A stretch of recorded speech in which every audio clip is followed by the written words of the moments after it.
Item ಯಾವುದೇ ಇರಲಿ try ಮಾಡಿ ಆಚಿ ಚಿಕನ್ ಮಸಾಲಾ. ಆಚಿ ಚಿಕನ್ ಮಸಾಲಾ. ಯುಗಾದಿ ಹಬ್ಬದ ಸಂಭ್ರಮ ಆಗ್ಲೇ ಹೇಳಿದ್ವಿ ನಾವು ಹಿಂದೂಗಳ ಪಾಲಿಗೆ ಇದು ಹೊಸ ವರ್ಷ. ಹಂಗಾಗಿ ಹೊಸ ವರ್ಷವನ್ನ ಬಹಳ ಅದ್ಧೂರಿಯಾಗಿ ಬರಮಾಡಿಸೋದಕ್ಕೆ ಹಿಂದೂಗಳು ಬಹಳ ಕಾತರದಿಂದ ಕಾಯ್ತಾ ಇದ್ರು. ಹಬ್ಬ ಅಂದ ಮೇಲೆ ಖರೀದಿ ಕೂಡ ಇರಲೇಬೇಕಲ್ವಾ. ಹಂಗಾಗಿ ಸಿಲಿಕಾನ್ ಸಿಟಿಯಲ್ಲಿ ಖರೀದಿಯ ಭರಾಟೆ ಕೂಡ ಜೋರಂತೆ. ನಾಡಿನೆಲ್ಲೆಡೆ ಯುಗಾದಿ ಹಬ್ಬದ ಸಂಭ್ರಮ. ಬೆಂಗಳೂರಿನ ಮಾರ್ಕೆಟ್ಗಳಲ್ಲಿ ಖರೀದಿ ಮಾಡೋದಕ್ಕೆ ಜನ ಮುಗಿ ಬೀಳ್ತಿದ್ದಾರೆ. ಹೂವು, ಹಣ್ಣು, ತರಕಾರಿ, ಬೇವು, ಬೆಲ್ಲ ಖರೀದಿ ಮಾಡೋದಕ್ಕೆ ಜನ ಮುಗಿ ಬಿದ್ದಿದ್ದಾರೆ. ಮಾವಿನ ಎಲೆ, ಪೂಜೆ ಸಾಮಗ್ರಿ ಇದೆಲ್ಲ ಖರೀದಿ ಮಾಡಬೇಕು ಅಂದ್ರೆ ಗ್ರಾಹಕರು ಬೆಂಗಳೂರಿನ ಈ ಕ್ಯಾರ್ ಮಾರ್ಕೆಟ್ಗೆ ಬರಬೇಕು. ಹಬ್ಬದ ದಿನವೇ ಗ್ರಾಹಕರಿಗೆ ಬೆಲೆ ಏರಿಕೆ ಬಿಸಿ ಕೂಡ ತಟ್ಟಿದೆಯಂತೆ. ಹಬ್ಬದ ಹಿನ್ನೆಲೆ ಗಗನಕ್ಕೇರಿದೆ ಹೂವು ಹಣ್ಣಿನ ಬೆಲೆ. ಮೈಂಡ್ ಫಿಕ್ಸ್ ಮಾಡ್ಕೊಂಡಿರ್ತಾರೆ ಬಿಡಿ ಜನ. ಹಬ್ಬ ಹರಿದಿನಗಳಲ್ಲಿ ಸ್ವಲ್ಪ ರೇಟ್ ಜಾಸ್ತಿನೇ ಇರುತ್ತೆ ಅಂತ. ಬೆಲೆ ಏರಿಕೆ ನಡುವೆ ಕೂಡ ಹಬ್ಬ ಮಾಡಬೇಕಲ್ವಾ, ಹಂಗಾಗಿ ಎಲ್ಲ ಕೊಂಡ್ಕೊಳ್ಳೋದಕ್ಕೆ ಬರ್ತಾ ಇದ್ದಾರೆ. ಅದೇ ರೀತಿ ಮಲ್ಲೇಶ್ವರಂನ ಫ್ಲವರ್ ಮಾರ್ಕೆಟ್ನಲ್ಲೂ ಕೂಡ ಖರೀದಿ ಮಾಡೋದಕ್ಕೆ ಗ್ರಾಹಕರು ಮುಗಿ ಬಿದ್ದಿದ್ದಾರೆ. ಹಂಗಾಗಿ ನಾಡಿನೆಲ್ಲೆಡೆ ಯುಗಾದಿ ಹಬ್ಬದ ಸಂಭ್ರಮ. ಬೆಂಗಳೂರಿನಲ್ಲಿ ಈ ಕೆಆರ್ ಮಾರ್ಕೆಟು, ಮಲ್ಲೇಶ್ವರಂ ಮಾರ್ಕೆಟು ಇಲ್ಲೆಲ್ಲ ಕೂಡ ಹೂವು, ಹಣ್ಣು ಮತ್ತು ಪೂಜೆಯ ಸಾಮಗ್ರಿಗಳನ್ನ ಖರೀದಿ ಮಾಡೋದಕ್ಕೆ ಜನ ಮುಗಿ ಬಿದ್ದಿರುವ ದೃಶ್ಯ.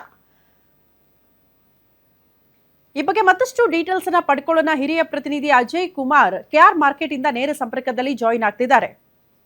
ಓಕೆ ಅಜಯ್, ಹಬ್ಬ ಅಂತ ಅಂದಾಗ ಬೆಂಗಳೂರಿಗರು ಹೋಗೋದೇ ಕೆಆರ್ ಮಾರ್ಕೆಟ್ಗೆ ಏನಾದ್ರೂ ಖರೀದಿ ಮಾಡಬೇಕು ಅಂತ ಅಂದ್ರೆ ಸ್ವಲ್ಪ ಕಡಿಮೆ ರೇಟಿಗೆ ಸಿಗುತ್ತೆ ತಾವಿರೋ ಏರಿಯಾಗಿಂತಲೂ ಅಂತ ಕೆಆರ್ ಮಾರ್ಕೆಟಿಗೆ ಬರ್ತಾರೆ. ಹಬ್ಬದ ಸಂಭ್ರಮ ನೋಡೋದು ನಾವು ಅಲ್ಲೇನೆ ಅಂತ. ಹೆಂಗಿದೆ ಸಂಭ್ರಮ? ಬೆಲೆ ಏರಿಕೆ ಕಂಡು ಜನ ಶಾಕ್ ಆಗಿದ್ದಾರಾ ಅಥವಾ ಪರವಾಗಿಲ್ಲ ಅಂತ ಖರೀದಿ ಮಾಡೋದಕ್ಕೆ ಮುಂದಾಗ್ತಿದ್ದಾರೆ ಹೇಗೆ ಅಂತ?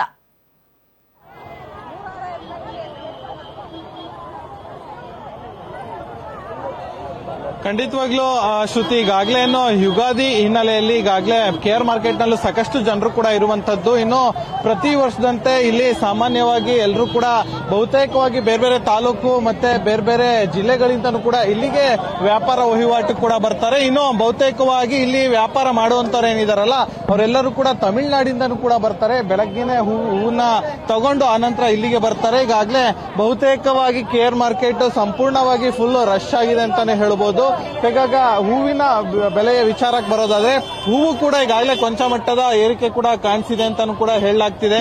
ಯಾಕಂದ್ರೆ ಈಗ ಏನು ಗ್ಯಾಸ್ ಬೆಲೆ ಕೂಡ ಏರಿಕೆ ಆಗಿರುವಂತದ್ದು, ಜೊತೆಗೆ ಈಗಾಗಲೇ ಕೆಲವೊಂದು ಐಟಮ್ಸ್ ಏನಿದೆ ಅವೆಲ್ಲವೂ ಕೂಡ ಈಗಾಗಲೇ ಏರಿಕೆ ಆಗಿದೆ ಅಂತಾನು ಕೂಡ ಸದ್ಯ ಹೇಳಲಾಗ್ತಿರುವಂತದ್ದು. ಇನ್ನು ಸಾಮಾನ್ಯವಾಗಿ ಇಲ್ಲಿ ಬಹುತೇಕವಾಗಿ ಜನರು ಸೇರೋದ್ರಿಂದಾಗಿ ಇಲ್ಲಿ ಏನೋ ಚೈನ್ ಸ್ನ್ಯಾಚ್ ಆಗಿರ್ಬೋದು, ಜೊತೆಗೆ ಮೊಬೈಲ್ ಸ್ನ್ಯಾಚ್ ಆಗಿರ್ಬೋದು, ಈ ರೀತಿಯಾದಂತಹ ಪ್ರಕರಣಗಳು ಕೂಡ ಆಗ್ತಾ ಇರುತ್ತೆ. ಸೊ ಈಗ ಆ ಒಂದು ನಿಟ್ಟಿನಲ್ಲೂ ಕೂಡ ಪೊಲೀಸರು ಕೂಡ ಈಗಾಗಲೇ ಎಲ್ಲಾ ರೀತಿಯಾದಂತಹ ಸಿದ್ಧತೆಗಳನ್ನು ಕೂಡ ಮಾಡಿಕೊಂಡಿದ್ದಾರೆ.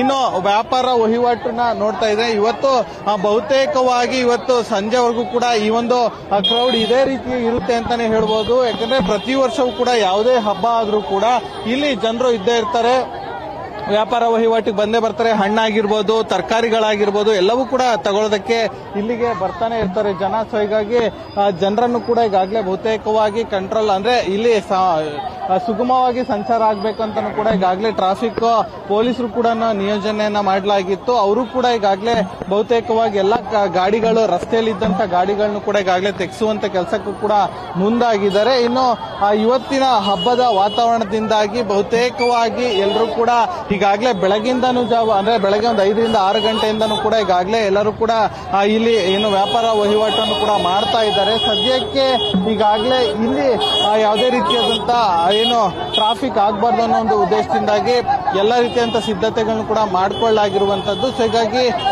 ಇವತ್ತು ಬಹುತೇಕವಾಗಿ ವ್ಯಾಪಾರ ವಹಿವಾಟು ಇನ್ನೂ ಸಂಜೆವರೆಗೂ ಕೂಡ ಕಂಟಿನ್ಯೂ ಆಗುವಂತ ಎಲ್ಲ ಸಾಧ್ಯತೆಗಳು ಕೂಡ ಹೆಚ್ಚಿದೆ ಅಂತ ಹೇಳುವ ಸುದ್ದಿ.